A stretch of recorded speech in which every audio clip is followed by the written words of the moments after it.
Сәлем достар, бұл видеода сирақ бұлшықеттерін түсіндіремін. Сирақ бұлшықеттері алдыңғы, латеральды және артқы топ болып бөлінеді. Алдыңғы топ бұлшықеттерінің біріншісі мускулис тибиалис антериор, асықты жіліктік алдыңғы бұлшықет.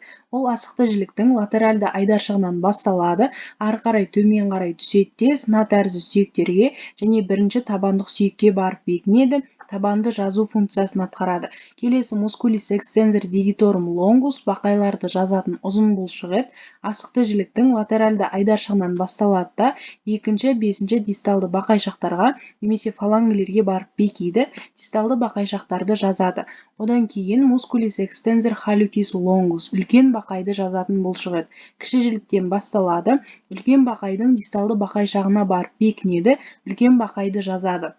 Табан сүйектері болып табылады. Ары қарай міне мыналар бізде бақайлар. Бірінші үлкен бақайда дисталды және проксималды фалангіні немесе бақайшақты ажыратамыз, ал қалған бақайларда бізде ортаңғы фалангі де бар екен, немесе ортаңғы бақайшақта бар. Келесі латеральды топ бұлшықеттері мускулис перанеус лонгус, кіші жіліктік ұзын бұлшықет, кіші жіліктің басы мен асықты жіліктің латеральды айдаршығынан басталады да бірінші, екінші табандық сүйектердің негізіне және медиалды сына тәрізді сүйекке барып бекінеді, табанды бүгеді және латеральды шетін көтереді. Одан кейін мускулис перанеус бревис, кіші жіліктік қысқа бұлшықет, кіші жіліктің латеральды бетінен басталады, бесінші табандық сүйектің негізіне барып бекінеді. Табанды бүгеді, әкетеді және латеральды шетін көтереді. Яғни бізде мынау табандық сүйектің негізі дегеніміз, именно осы жерді біз негізі деп атаймыз. Одан кейін артқы топ бұлшықеттері. Артқы топ бұлшықеттері беткей және терең болып бөлінеді. Терең бұлшықеттерден бастайық. Мускулис флексор дигиторум лонгус, бақайларды бүгетін ұзын бұлшықет, асықты жіліктің ортаңғы бөлігінен басталады да екінші, бесінші дисталды фалангілерге немесе бақайшақтарға барып бекінеді, бақайларды бүгеді.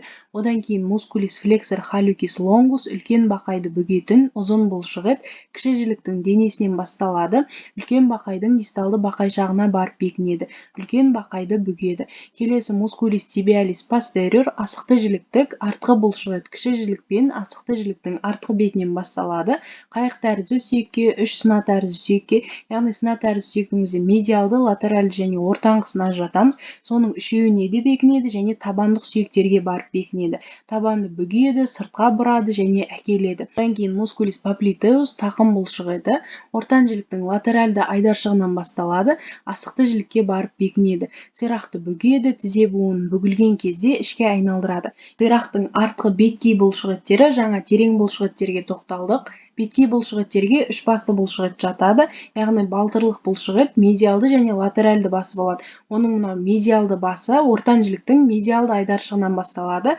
ал латеральды басы ортан жіліктің латеральды айдаршығынан басталады. Осы екі медиалды латеральды бастарының астында бізде камбала тәрізді бұлшықет орналасады. Осы камбала тәрізді бұлшықет, медиалды және латеральды балтырлық бұлшықеттер бәрі бірге деп бір сіңірге, яғни өкше сіңірі деп аталады, немесе ахилл сіңірі деп те атаймыз. Сөйтте олар өкше сүйектің төмпесіне барып бекінеді екен. Функциясы сирақты табанды бүгу, сирақты ұстап тұру болып табылады. Келесі артқы топтың, яғни беткей бұлшықетіне табандық бұлшықет жатады.